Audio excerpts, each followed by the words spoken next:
Você sabe como você pode aumentar a performance de suas apps React utilizando Memoization? Ainda não?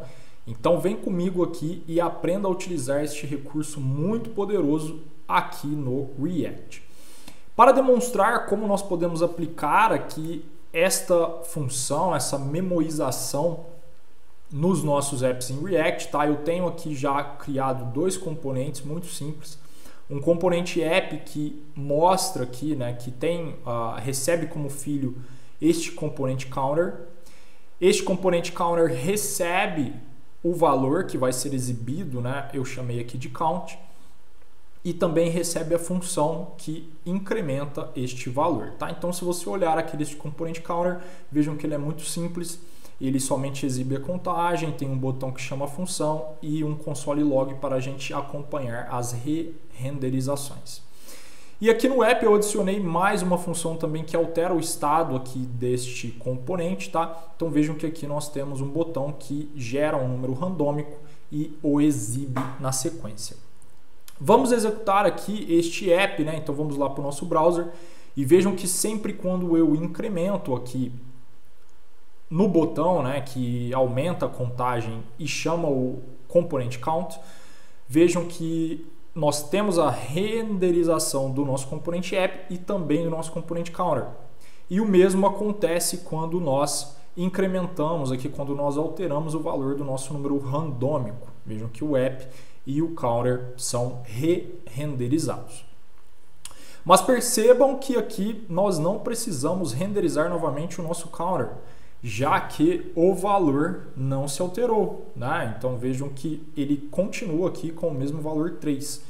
Então nós podemos aplicar aqui a técnica de memoização para poupar memória neste caso, tá? Então vamos dar uma olhada como nós podemos fazer isso de uma forma muito simples, tá? Então aqui nós vamos exportar uma nova constante. Eu vou chamar de memoizedCounter. Tá? E aqui na classe React nós temos uma função memo e aqui dentro nós passamos qual é o componente que nós desejamos que seja memoizado, tá? Então neste caso é o nosso componente counter. Agora aqui na nossa app o que nós precisamos fazer é importar aquela variável ao invés do nosso componente counter. E aqui também, como nós temos uma função sendo passada para este componente, quando o nosso componente app for re-renderizado, ele vai gerar aqui uma nova instância dessa função, tá?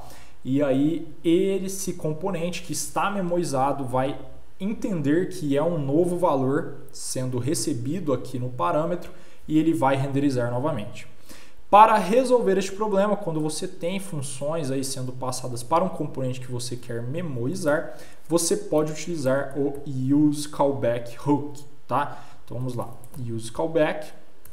Esse useCallback ele retorna uma função.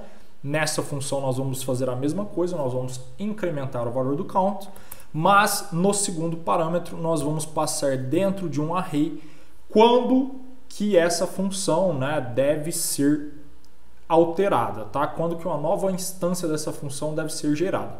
E no nosso caso, isso deve acontecer somente quando o valor de count for alterado, tá? Bem parecido lá com o useStateHook, tá? Então vamos salvar aqui. E agora nós vamos voltar lá no nosso browser. Eu vou dar um refresh aqui na página.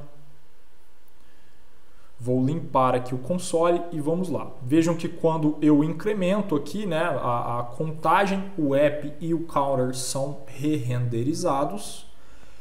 Mas agora quando eu gero um número randômico, como não há alteração ali do nosso valor count e nem a função, né, a função é a mesma, vejam que ele só re-renderiza o nosso app.